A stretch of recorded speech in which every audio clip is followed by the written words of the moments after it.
વખતે છોટાઉદેપુર પોલીસ સ્ટેશનમાં અલગ અલગ અરજીઓ કરેલી હતી. બાબતે તમને પૂછપરછ કરતાં તમે લખાવેલ છે કે આજરોજ તારીખ 23/5/2026ના રોજ છોટાઉદેપુર તાલુકા પંચાયતના પ્રમુખ તથા ઉપપ્રમુખની ચૂંટણી હોય અને અમો બધા આમ આદમી પાર્ટીના સદસ્યો તાલુકા પંચાયત છોટાઉદેપુર ખાતે આવેલ હતા અને અમો ગેટ નંબર 1થી પસાર કરી અમો અંદર ગયેલ, પરંતુ અમારે આમ આદમી પાર્ટીના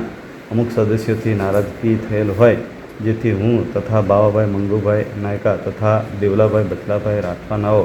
ગેટ નંબર 2થી જતા રહેલ હોય અને અમારી પાછળ અમારી આમ આદમી પાર્ટીના કેટલાક માણસો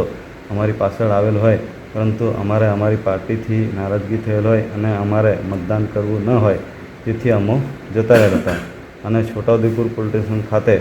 અમારા ઘરના તથા બીજા માણસોએ અલગ અલગ અરજીઓ કરેલ હોય અને જેમાં અમારું અપહરણ કરેલાની હકીકત લખાવેલ હોય, જે તદ્દન ખોટી લખાવેલ છે અને અમારું કોઈએ અપહરણ કરેલ નથી. અરજીમાં જણાવ્યા મુજબનો કોઈ બનાવ બનેલ નથી, જેથી અમારે આ બાબતે કોઈ પોલીસ ફરિયાદ કરવી નથી. બરાબર. આજરોજ તારીખ 23/5/26ના રોજ છોટાઉદેપુર તાલુકા પંચાયતના પ્રમુખ તથા ઉપપ્રમુખની ચૂંટણી હોય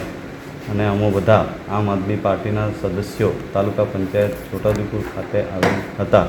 અને અમો ગેટ નંબર 1થી પસાર કરી અમો અંદર ગયેલ, પરંતુ અમારે આમ આદમી પાર્ટીના અમુક સદસ્યોથી નારાજગી થયેલ હોય, જેથી હું તથા રમેશભાઈ બાલુભાઈ રાઠવા તથા દેવલાભાઈ બચલાભાઈ રાઠવાનાઓ ગેટ નંબર 2થી જતા રહેલ હોય અને અમારી પાછળ અમારી આમ આદમી પાર્ટીના કેટલાક માણસો અમારી પાછળ આવેલ હોય, પરંતુ અમારે અમારી પાર્ટીથી નારાજગી થયેલ હોય અને અમારે મતદાન કરવું ન હોય, જેથી અમો જતા રહેલ હતા અને છોટાઉદેપુર પોલીસ સ્ટેશન ખાતે અમારા ઘરના તથા બીજા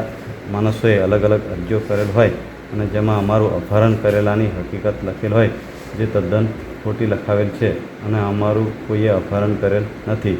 અરજીમાં જણાવ્યા મુજબનો કોઈ બનાવ બનેલ નથી, જેથી અમારે આ બાબતે કોઈ પોલીસ ફરિયાદ કરવી નથી. બરાબર ને? જે અરજીઓ છે અલગ અલગ કરેલી પોલીસ સ્ટેશનમાં, એ બાબતે તમે નિવેદન લખાવેલ કે આજરોજ તારીખ 23/5/2026ના રોજ છોટાઉદેપુર તાલુકા પંચાયતના પ્રમુખ તથા ઉપપ્રમુખની ચૂંટણી હોય અને અમો બધા આમ આદમી પાર્ટીના સદસ્યો તાલુકા પંચાયત છોટાઉદેપુર ખાતે આવેલ હતા અને અમો ગેટ નંબર 1થી પસાર કરી અમો અંદર ગયેલ, પરંતુ અમારે આમ આદમી પાર્ટીના અમુક સદસ્યોથી નારાજગી થયેલ હોય, જેથી હું તથા રમેશભાઈ બાલુભાઈ રાઠવા તથા બાવાભાઈ મંગુભાઈ નાયકાનાઓ ગેટ નંબર 2થી જતા રહેલ હોય અને અમારી પાછળ અમારી આમ આદમી પાર્ટીના કેટલાક માણસો અમારી પાછળ આવેલ હોય, પરંતુ અમારે અમારી પાર્ટીથી નારાજગી થયેલ હોય અને અમારે મતદાન કરવું ન હોય, જેથી અમો જતા રહેલ હતા અને છોટાઉદેપુર પોલીસ સ્ટેશન ખાતે અમારા ઘરના તથા બીજા માણસોએ અલગ અલગ અરજીઓ કરેલ હોય અને જેમાં અમારું અપહરણ કરેલાની હકીકત લખાવેલ હોય, જે તદ્દન ખોટી લખાવેલ છે અને અમારું કોઈએ અપહરણ કરેલ નથી. અરજીમાં જણાવ્યા મુજબનો કોઈ બનાવ બનેલ નથી, જેથી અમારે આ બાબતે કોઈ પોલીસ ફરિયાદ કરવી નથી. બરાબર.